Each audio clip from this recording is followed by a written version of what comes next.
What's going on, everybody? It's JB the Ranch Mechanic here. And for you guys, you're probably used to seeing these weekly videos on the Silverado. But it's now less than a week before Thanksgiving 2021. And this happens to be the first video I've been able to film on the Silverado in several months. Even though you guys are kind of getting everything thrown at you on a weekly basis here, at least you should be if my upload schedule stays how I think it's going to go in my head. I have not been able to do anything with this truck because, if you remember from the first video, I showed you the Bilstein 6112's that I ordered for this thing. I almost had those installed the very same day I filmed that first video. That was back in August. I was getting the first one all assembled. I got my spring compressors and everything going. I was tightening the little top nut that holds the top hat on. And I was using my snap-on ratchet, and I believe it was either 15 or 17 millimeter socket, whatever the appropriate socket was for it. And the stud broke off in my hands, guys.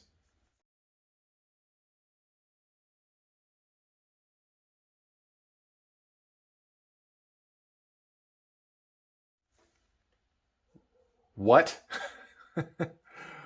I wasn't using an impact gun, I wasn't doing anything wrong, and the stud broke in half.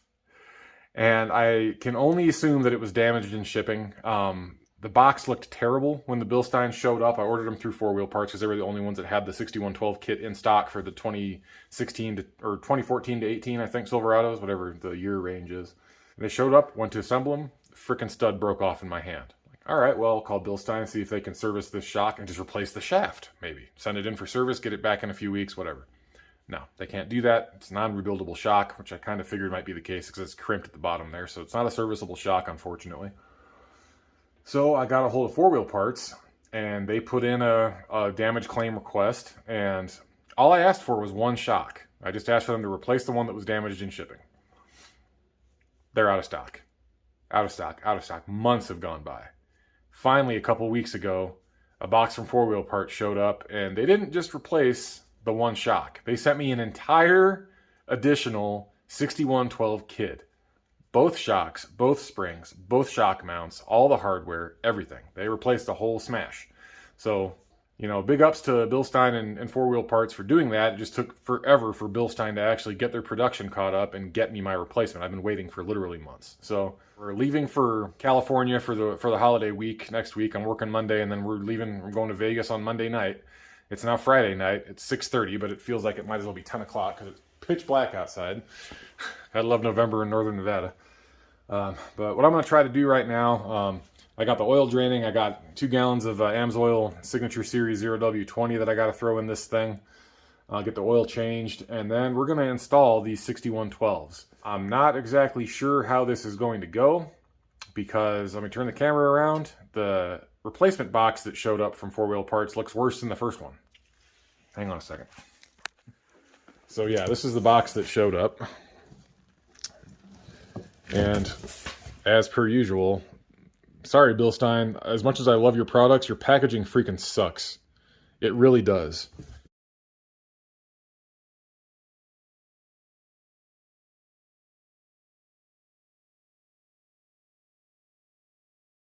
I've ordered multiple shocks from Bilstein, and most of them show up like this, where with the bottom of the shock, the mounts just smash through the box. And as you can see, these little pinholes here, going all the way through all the cardboard, that's from the tip of the shock shaft puncturing the packaging.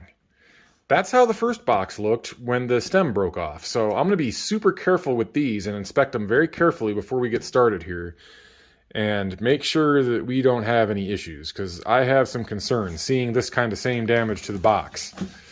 So anyway, we'll get started here. Being that I'm so good at planning ahead, I didn't charge my phone, so my battery's probably going to die sooner rather than later, so I'm not going to be able to record the whole thing.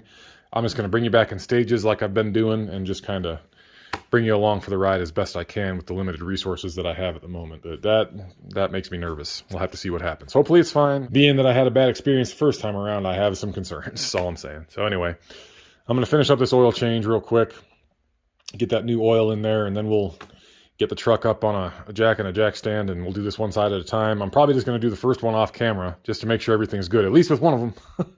And then when we get around to the second one, I'll bring you back and we'll get this going. So hopefully I can get the front shocks knocked out tonight. I still have to do all of the rear leaf spring, the Deaver J1 packs, the modified lift kit and everything.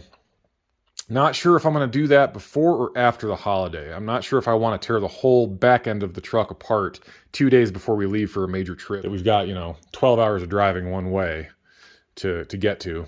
So being that we're going to be on the highway the whole time, I don't think the Deaver J1s are quite as important as they would be if we were just bombing around here. But I'll figure that out later. Right now, we just got to get these fronts in. Anyway, one thing at a time here. Oil change, then shocks. We're going to get started. All right, guys. Side number 1, success. Finally, we got one in. It's been like 2 hours. It's been so long since I've had to do this. It's been like 3 months since the first time I tried this. I've kind of forgotten all the little nuances of how to get this done quickly. Hopefully the second side will go a little bit faster. But as you can see, everything is back together. I just double checked all my fasteners. Everything's tight. I'm running I believe this is a 2-inch. It's like 1.6 inches tall or 1.75 maybe. I measured it with my multi-tool, but we don't really know how accurate that is. But I think it's a 2-inch leveling kit. It's a MotoFab leveling kit, really high quality stuff, solid aluminum billet. But basically I left the existing leveling kit in there, and then there's 4 notches on these 6112's. I believe that the bottom one is stock ride height. That's 0 lift. I have it on notch number 2, which is 0.60 inches of lift. Or 0.65 or something like that. I'll annotate it on the screen. The pamphlet's sitting over there. So anyway, I just wanted to bump the front up a little bit more with the existing leveling kit. I don't want to go crazy and really screw up my CV angles. These shocks are gigantic and they're really, really close to the CV axles as is. And I'm realizing now that I am going to need aftermarket upper control arms for this truck because at full droop, the jack isn't holding anything up. It's loose. It's loose. This is at full droop. The upper control arm is just barely touching the outside coil right here on this spring.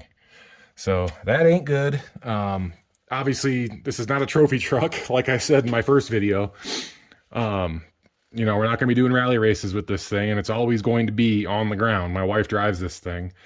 So I don't think we're in any immediate danger of, going over some gigantic jump and, letting this suspension completely hang at full extension.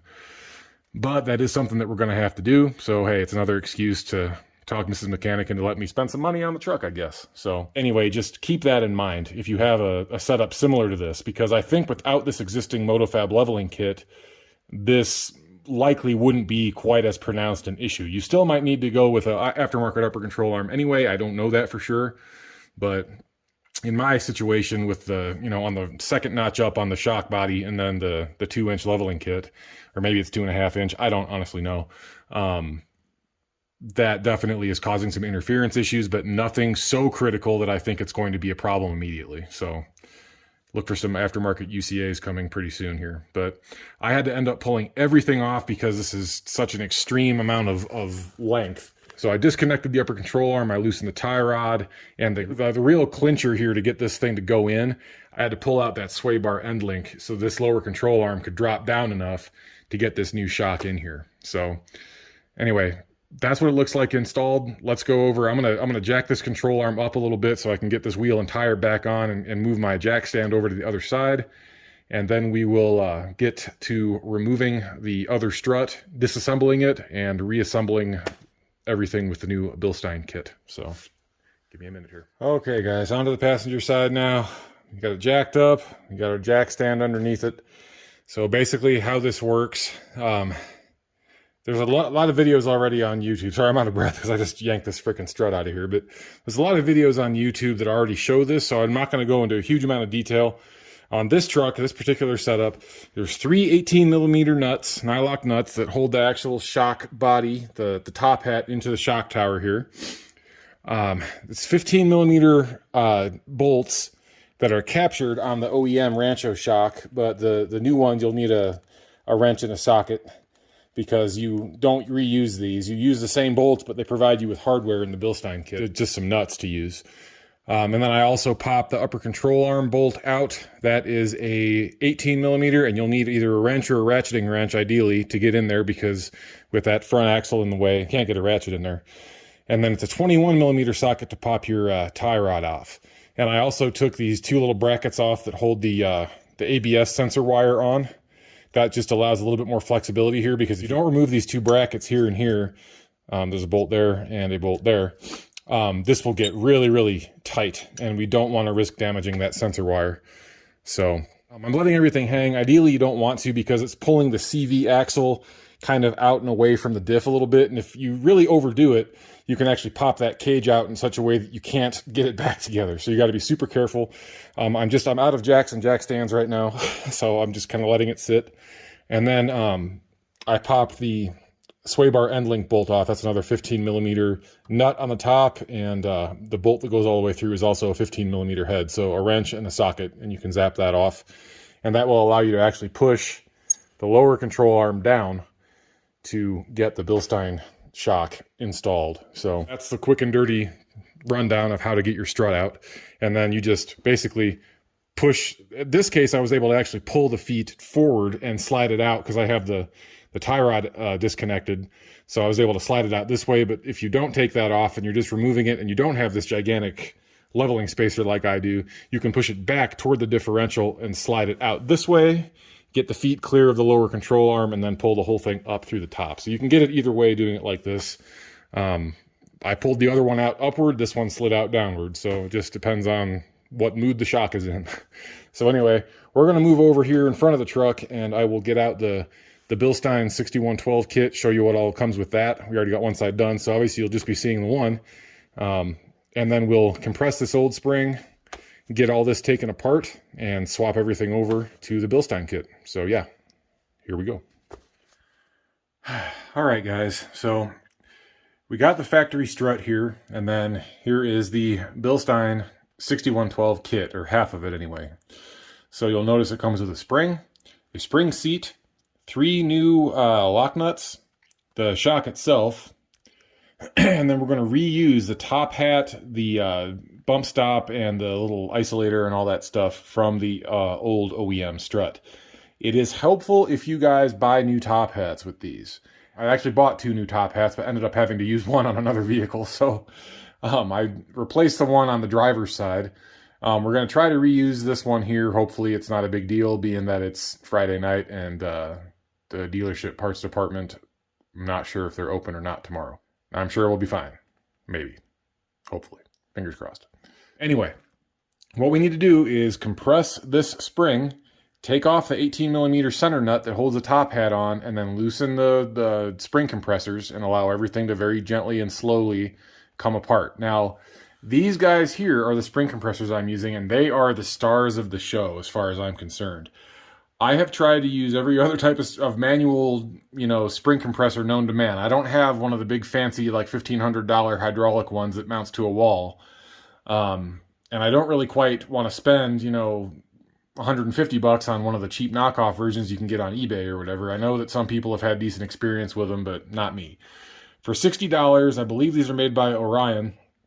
You can get these on Amazon, and they're fantastic. Are they, great quality? No, they're not. But they're the stoutest spring compressors of this style that I've ever used. I've tried to use a little, dog bone looking McPherson strut compressors that, just have a piece of all thread going through them that bends like crazy whenever you're doing anything with springs this size, like truck springs.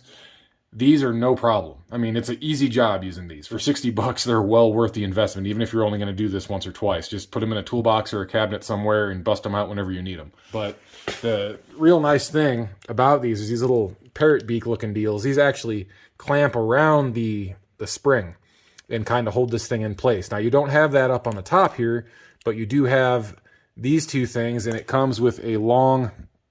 you can see that half moon shaped deal in there, and a couple of little cap head screws to attach these. I'm going to admit it right now, I don't use that. I find it more of an inconvenience than anything else. It's much safer if you do, but, I just want to get this knocked out and done. In my experience, these things don't bend, they don't flex, they don't deform.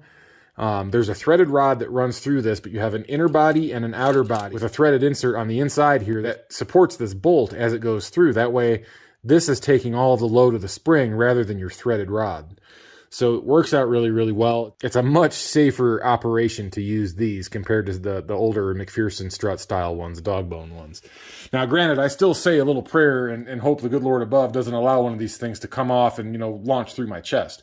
You still have to be extraordinarily careful. Don't be stupid with these things. I mean, there's a lot of stored energy in any kind of spring, especially something this big.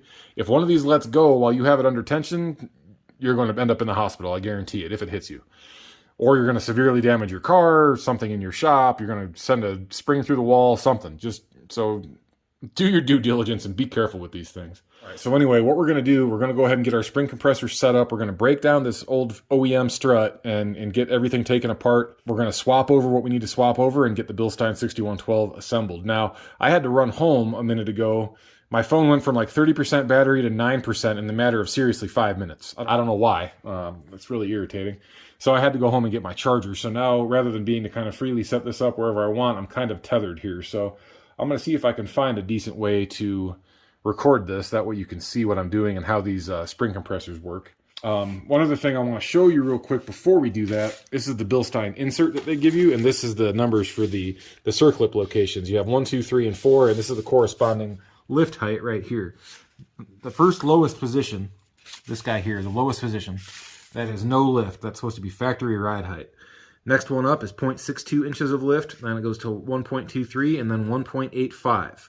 So as you can see, you can't really get a whole lot of lift out of these things. It's pretty conservative, which is why I'm leaving my existing leveling kit on there and then just bumping it up to position number 2 for 0.62 inches of lift. Anyway, I'm going to set the camera up. We'll get going here. All right, guys, we're going to give this a try here, see if it works. Hopefully I remember that the camera is there and recording and I don't get too far into the way. But anyway, with these spring compressors, I did notice, this is your threaded rod right here. These are not the greatest quality threads. I mean, these are obviously made pretty inexpensively, but the design lends itself well to this kind of loading. So it doesn't really flex that much. But that being said, you need to be careful with this. When I first got these, I just sprayed some PB Blaster on the threads and I went to town because I was so excited to get those 6112's in, and then of course one broke. So knowing what I know now about these and how they're constructed, I would have taken this completely apart. I would have run it through a wire wheel and cleaned off any burrs. And then I would have actually put some grease on here, which is what I did tonight. I broke everything down. This will completely unscrew. Took the threaded rod portion out. Sprayed a bunch of brake cleaner in here. Flushed out the threads inside. Sprayed brake cleaner on here. Cleaned these threads off. And then you don't have to use this, but I just happen to have this Amsoil Dominator racing grease. It's a really high pressure grease. So I just kind of slathered that on both of the threads here to lubricate it. And it's much smoother now, but there's some imperfections in the way these threads are cut. So I don't know how much longer these are going to last, but if I would have taken a little bit better care of them the first time I used them before really just cranking on them with just PB Blaster on there, it might have worked out better. But just, if you buy a set of these, I would do that first. Take them apart, clean them.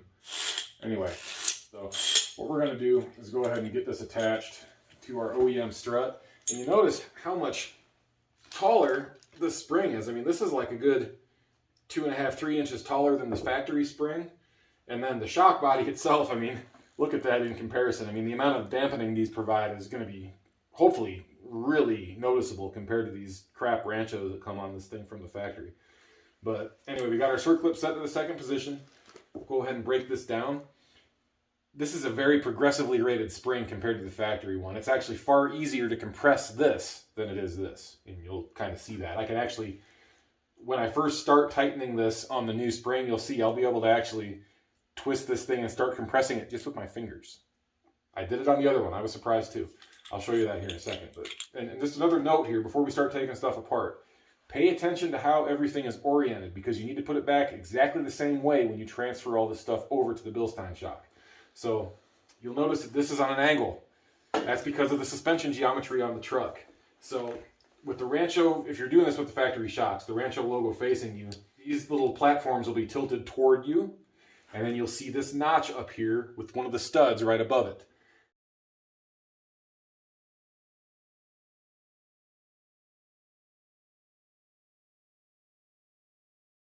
This is exactly how you need to put everything back together, okay?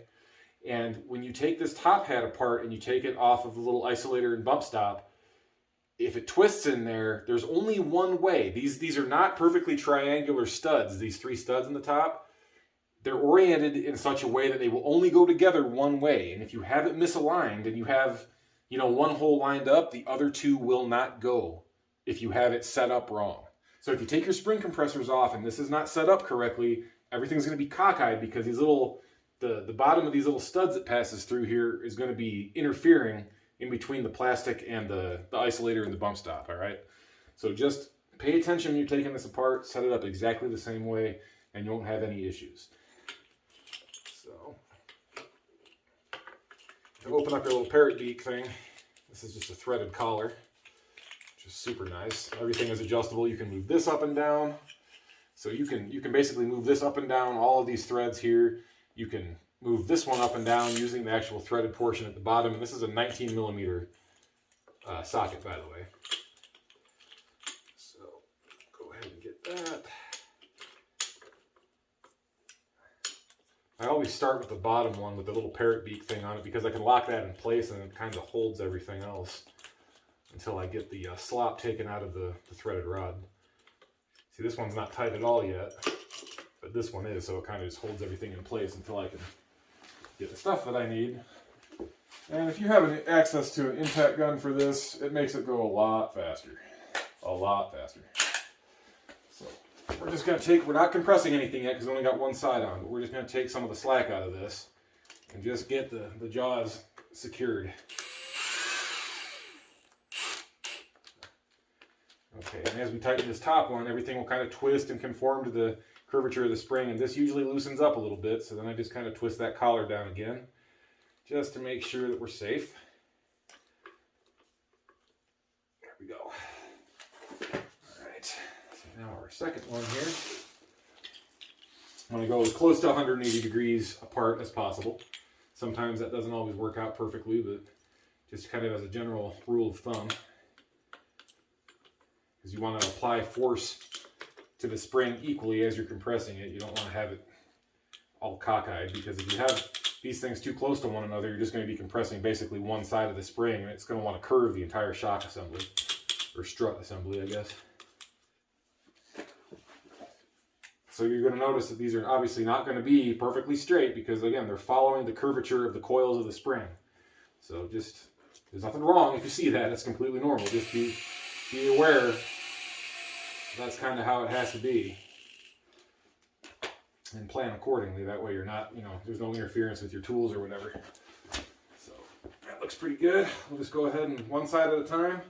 I'm going to actually turn this not aimed right at my crotch. All right, one side at a time. We're just going to compress a little bit, just alternate back and forth until we have the spring compressed enough to where the top hat becomes loose and it's just held on by the nut. All right, here we go. Just little bits at a time. All right, here we go. I just felt that loosen up. See, now you can see that top hat's loose. So then if we take our 18 millimeter socket, we'll just zap this guy off real quick. Now, you're going to want to hold the base of the shock here, because if you don't, it'll just spin the shaft, and this whole thing is loose now, so it'll just go flying around. So just be careful. Don't, this'll really cut you if it catches you. So just start slowly. Be careful. But we'll take this guy off. This is our top hat assembly, and this thing, this little retainer ring on the 14 to 18 trucks, this is crucially important. If you try to just put your new shock through here and you tighten that bolt onto the stem without this distributing the weight around this center part, this little rubber isolator, when you put all that tension from the spring on this, you're going to destroy this top hat. It will rip that rubber right through the metal base plate here, and you're done. You got to buy a new top hat. So make sure you have this washer, this little cap looking thing. Make sure that stays in there, okay? So with this removed, it's going to look different for you unless you have one of these leveling spacers. This is the leveling spacer from MotoFab. Another interesting point, when I said you have to line up the shock with this notch, that's only if you have a leveling kit, guys. I misspoke. I forgot about that. This leveling kit indexes on the existing studs in there, and then you actually bolt it on, and then it kind of clocks everything a little bit differently. So in your case, if you're not running a leveling kit and you're just installing this on the OEM top hat, I do believe that your center stud is going to be to the left, I think.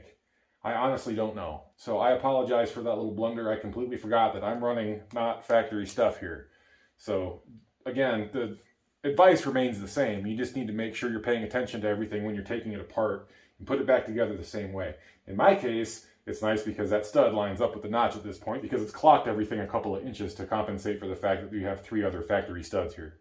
But anyway, so we got this off, and then just pull out the other half of our top hat here. We can actually slide this guy out now. There we go. And this guy, come on.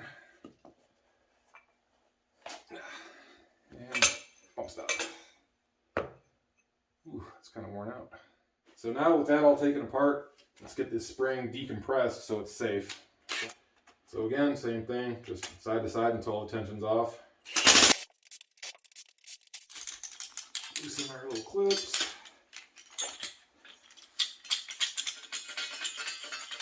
Yeah, as far as spring compressors go, I love these things. This is the best 60 bucks I've ever spent on any suspension related tool. Very, very happy with this purchase for the money. Again, not super high quality, but more than good enough for everything that I do. I don't sound like I'm doing suspension work every day. If I was, I'd buy a wall-mounted spring compressor, but these will get me by just fine for the limited stuff that I do.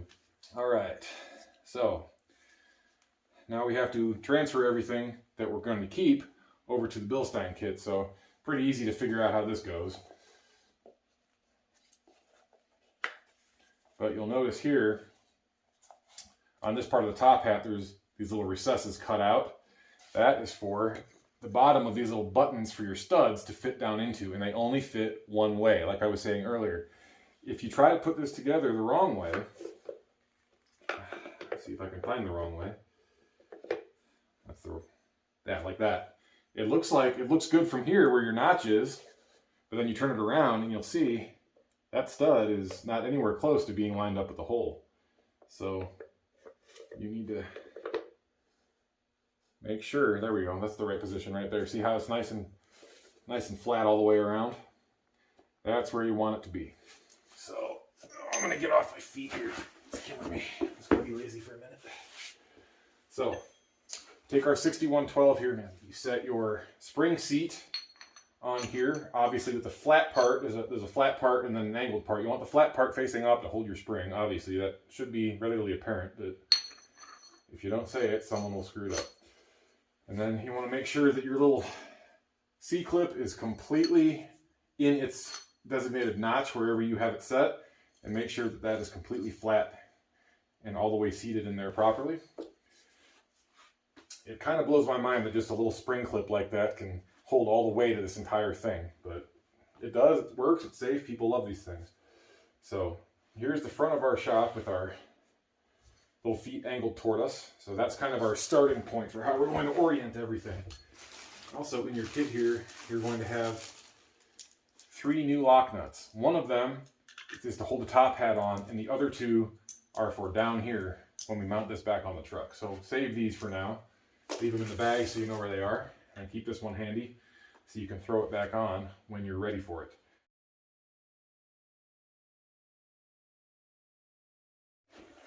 The rest of my top hat just rolled away after I spent all that time lining it up. There we go. There, stay. Next thing is our spring. We'll set that on the seat. Just make sure that it's nice and flat and flush like it's supposed to be. That's the front of our shock right there. And the next thing to go on is going to be our bump stop, the rubber side down. This one is really in need of replacement, but for right now it'll be fine. Get on there. Come on. Oh man. Fighting me a little bit. The other side went on without an issue. Okay, anyway. Alright, make sure, just want to make sure that's all the way seated. You'll have to go past the entire threaded part here and then maybe a ½ inch or so of the actual shock shaft. Then you know that bump stop's all the way down.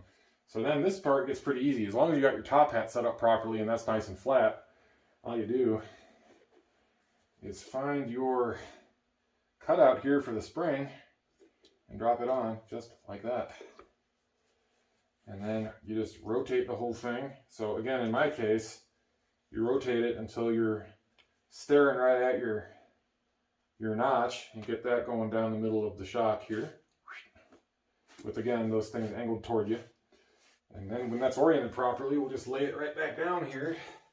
And it's time to go again with our spring compressors. Now, I was mentioning earlier, these springs, although they are much taller, they are much more progressively rated, so they have more of a actual spring to them. Imagine that, a spring with spring.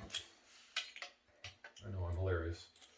It's late, alright, give me a break. I want to grab as much of this as possible because I want to stay as far away from that boot up top as I can.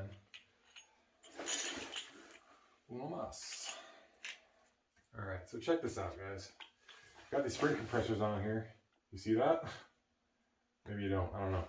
But I can actually compress this spring just a little bit, just with my fingers. Not a lot, but it just kind of gives you a pretty good idea of how much softer these things are. Now, I said the same thing on my other shock install video for the rear. All things considered, I'm impressed with how these have held up. They're not in great shape anymore, and they're very dirty, and they're very rusty, and they're very old, but considering that I've been running the Ranchos for like 3 years on this leveling kit, and they're not blown yet, you know, props to Rancho for building a tough shock. Just the ride quality is garbage. Just like I said in the video for the rear shocks. You can go watch that somewhere. Floating in the ether, there'll be a card. Anyway, alright. Let's go ahead and get this compressed, get the shock put together, and get this thing put in, and I'm going home.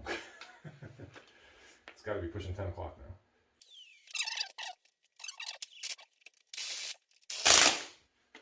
Alright, let's see where we're at here. Is that enough? Probably not. Maybe. I don't know. Let's see.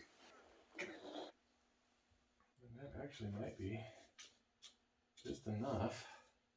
Okay. Let's make sure we put our cap back on. That's enough to at least get the nuts started. Don't think it's going to be enough to get it all the way there. But at least we're captured now, so stuff can't go or walk out of position on us. So I'm going to compress it a little bit more, just so we have some slack in there to tighten that top nut. Oh yeah, that's plenty. 15, there we go. It's a 15 mil, and not an 18 on your new one. Now, I know you're not supposed to use impact tools on this. I'm using my baby with a half-dead battery, and we're going very slowly. If you don't use an impact on this, a lot of times the shock shaft is just going to spin on you, and that's a pain in the butt. Let me see. Is everything still lined up? For the most part, yes. It helps if you're tightening it, not loosening it. I think we're almost there. Okay, that's tight. Stop moving. Hands off. We're good. Notch is lined up. That's centered. Perfect. Okay.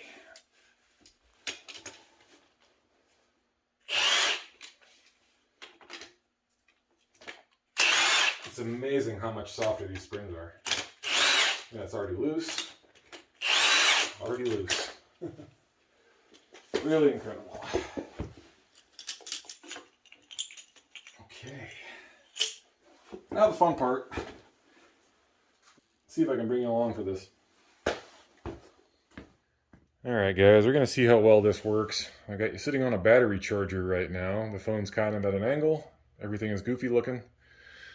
But hopefully you can actually see what I'm doing here. So, grab the shock. If I did everything correctly, this should slide right into place. Of course, I probably didn't do everything correctly because it's late, I'm tired, and that's just Murphy's Law. Nothing ever goes as planned. Alright. So, we're going to drop this guy in from the top and see if that works. We got to get that lower control arm way down.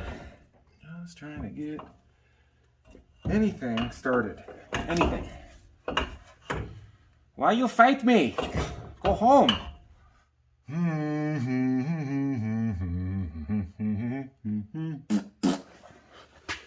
That ought to be interesting, isn't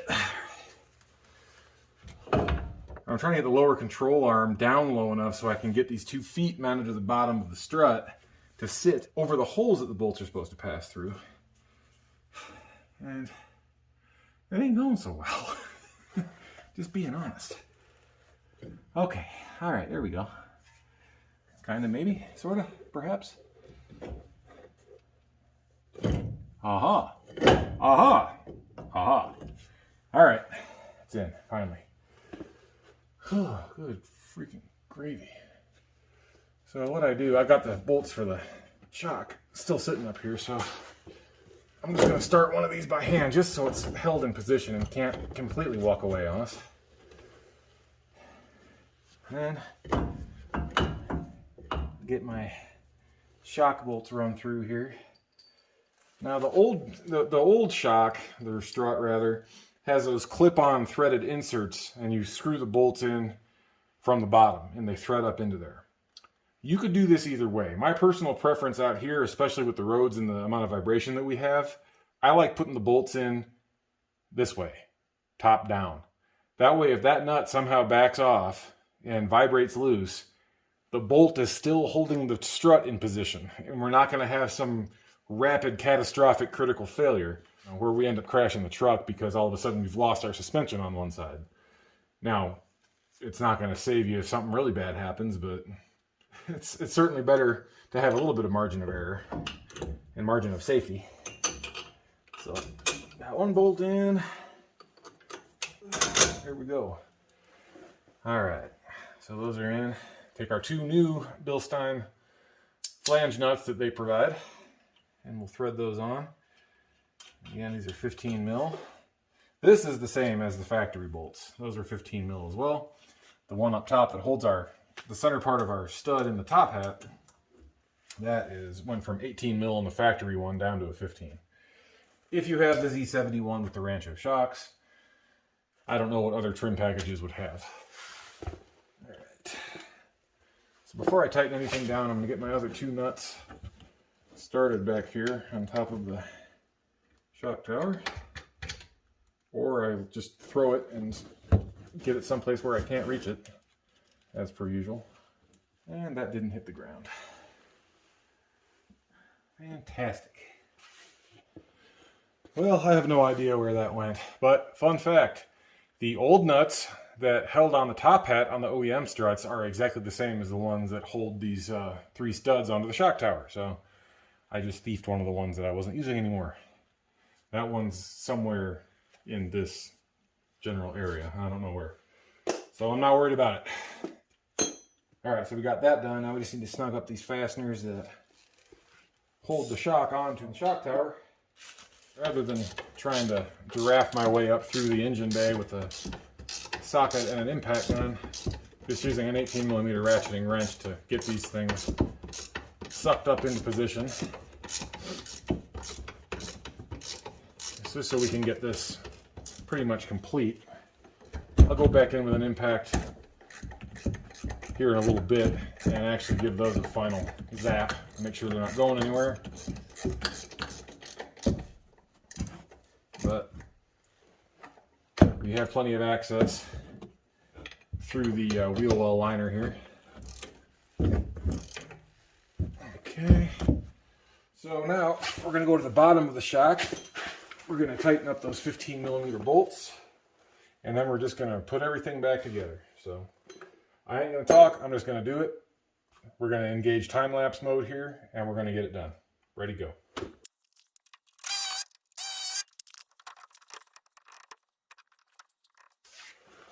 Well, remember what I said about the CV axle popping out of position if you get it out too far? I'm pretty sure that just happened. What can you do besides laugh? Cry? Oh, I'm going to try to jack up the lower control arm and see if maybe that'll coax it back into position. If not, it's going to be a much longer night than I want it to be.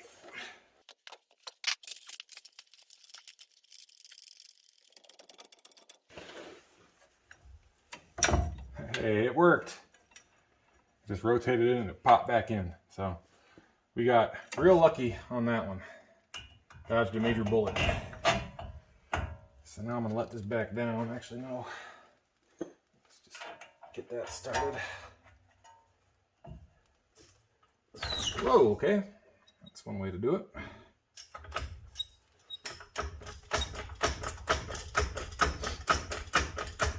Since the jack's already here, I might as well use it to put my upper control arm back on.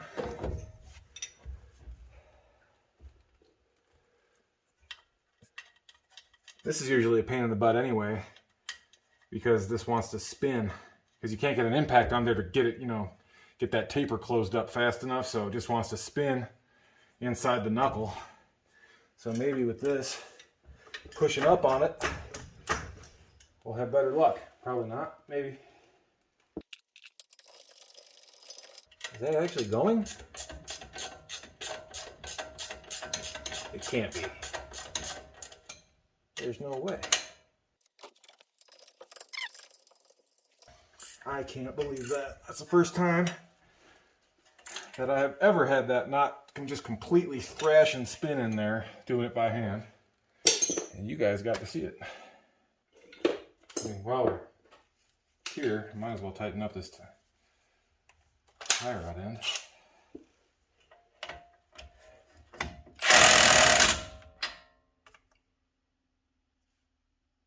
Well, that was weird. I got the death lights on my Milwaukee. Easy way to fix that. Hey.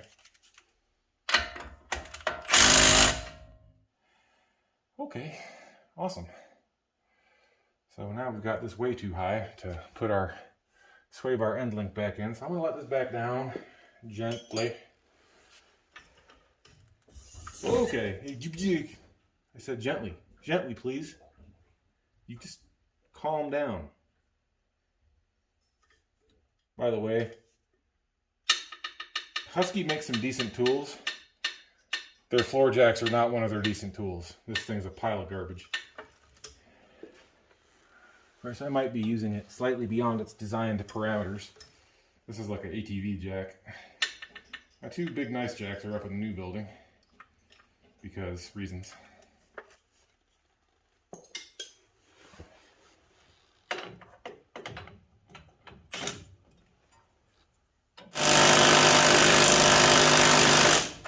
A lot of people ask me how tight sway bar end link bushing is supposed to be.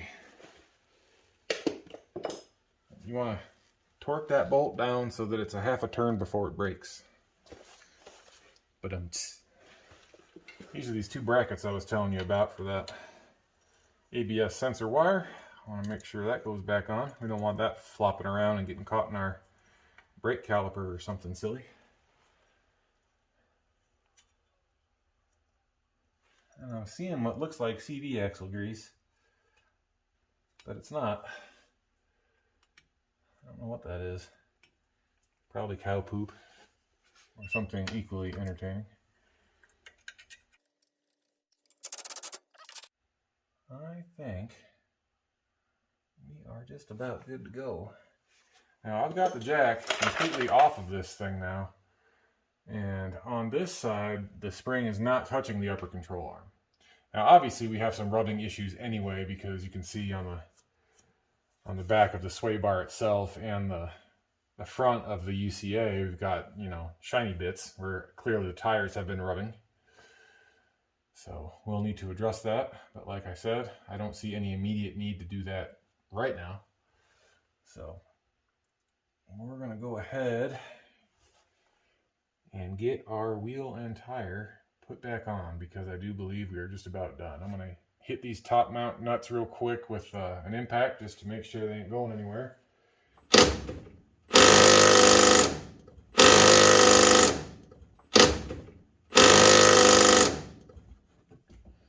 Okay. Well, that's going to be a wrap for this, guys. I'm going to go ahead. You're in my way right now, so I got to move you to put this wheel and tire back on. So next thing you're going to see, it'll be tomorrow. So until tomorrow. Well, good morning, everybody. We're back. I took the truck for a real short drive last night. It was about 10:30 by the time I got everything finished up and put back together.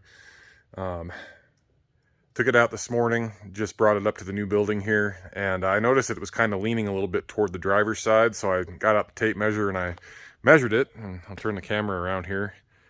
Probably won't be able to see this on camera, but it's 5/8 of an inch lower on the driver's side than it is on the passenger side, which I understand that new shocks need to break in a little bit, but that's a pretty substantial difference. It's definitely leaning to the left. Well, it'll be leaning toward your right on the camera, but it's leaning toward the driver's side.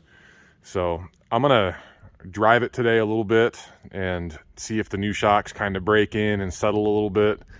Anytime you make pretty big suspension changes like that, you kind of have to expect things to be a little bit wonky at first.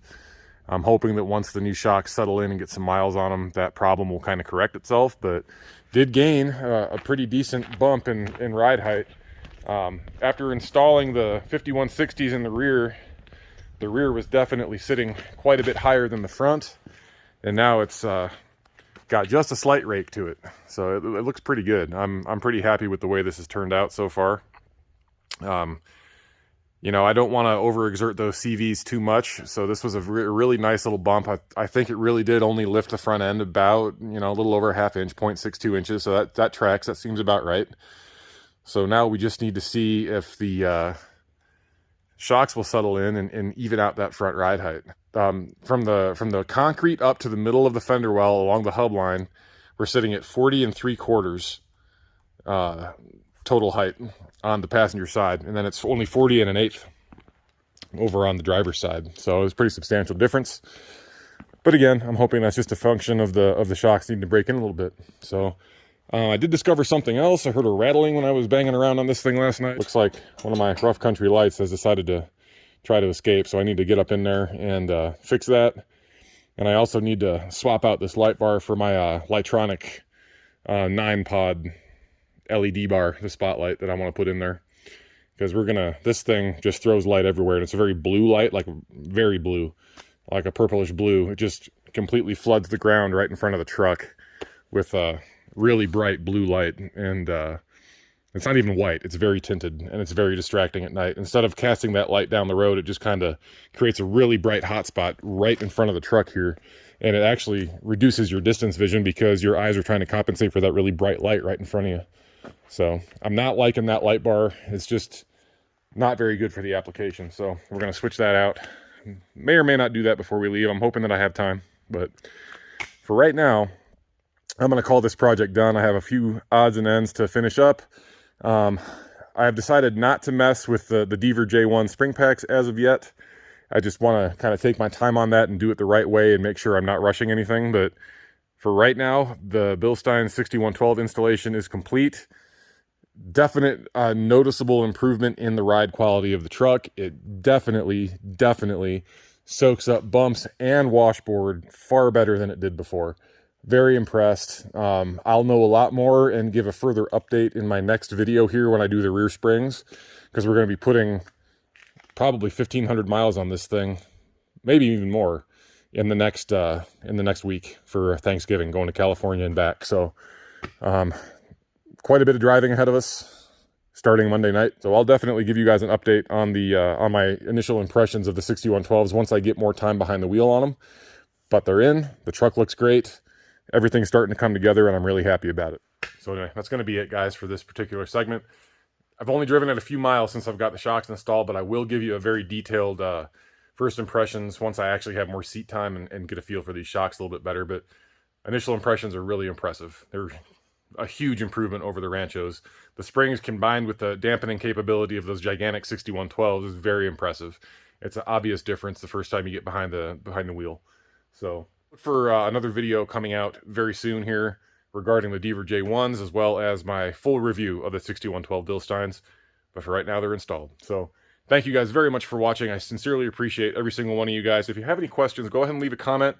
If you like this video, make sure you click that thumbs up button for me. If you want to follow along for the rest of the progress on this build, go ahead and subscribe to the channel. It's been a long time coming for me to get all this stuff rolled out, but I'm finally to the point now where I can actually do it.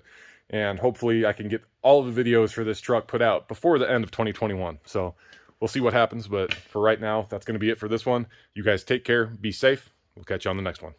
See ya.